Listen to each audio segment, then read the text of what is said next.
ভাই রে ভাই, জীবনে একবার হলেও দেশি মুরগির রোস্ট খাবেন। এত টেস্ট আর এত মজার, যা বলার মতো না। আর এভাবে যদি রান্না করে খান তাহলে তো পুরো হাত চেটে পুটে খাবেন, যা বলার মতো না। রোস্ট বানানোর জন্য আমরা প্রথমত দেশি মুরগি মাঝারি সাইজের 2টা নিয়ে নিয়েছি।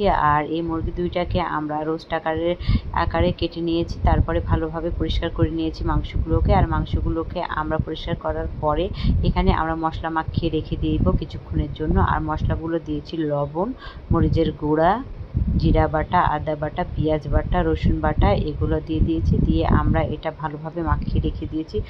আর দিয়েছিলাম জিরা বাটা দিয়েছিলাম। দিয়ে আমরা ভালোভাবে ম্যারিনেট করে রোস্টগুলোকে রেখে দিব কিছুক্ষণের জন্য। আর কিছুক্ষণ পর আমরা এগুলো গরম তেলে ভেজে নিব রোস্টগুলোকে। রোস্ট খেতে কার কার ভালো লাগে অবশ্যই বলবেন। আমার তো অনেক ভালো লাগে, আমার অনেক অনেক পছন্দের একটা রেসিপি এটা আর কি, খাবার। আমার অনেক ভালো লাগে এই মুরগির রোস্ট। আর কার কার ভালো লাগে অবশ্যই বলবেন। আমরা তেল গরম করার পরে এগুলা মুরগিগুলো সবগুলোকে ভেজে নেব। আর ভেজে নেওয়ার পরে ভালোভাবে একটু ভাজতে হবে, লাল লাল করে ভাজতে হবে, তাহলে একটু ভালো হবে। আর সবগুলো আমরা এগুলো ভেজে নেব। ভেজে নেওয়ার পরে আমরা প্রথমত তেলের মধ্যে পেঁয়াজ দিয়ে দিয়েছি। তেল আর পেঁয়াজ নাড়ানাড়ি চলছে। তারপরে আমরা এখানে দেবো পেঁয়াজ বাটা, রসুন বাটা, আদা বাটা, জিরা বাটা, দেবো পরিমাণ মতো লবণ, একটু শুকনো মরিচ, কাঁচা মরিচ দিব।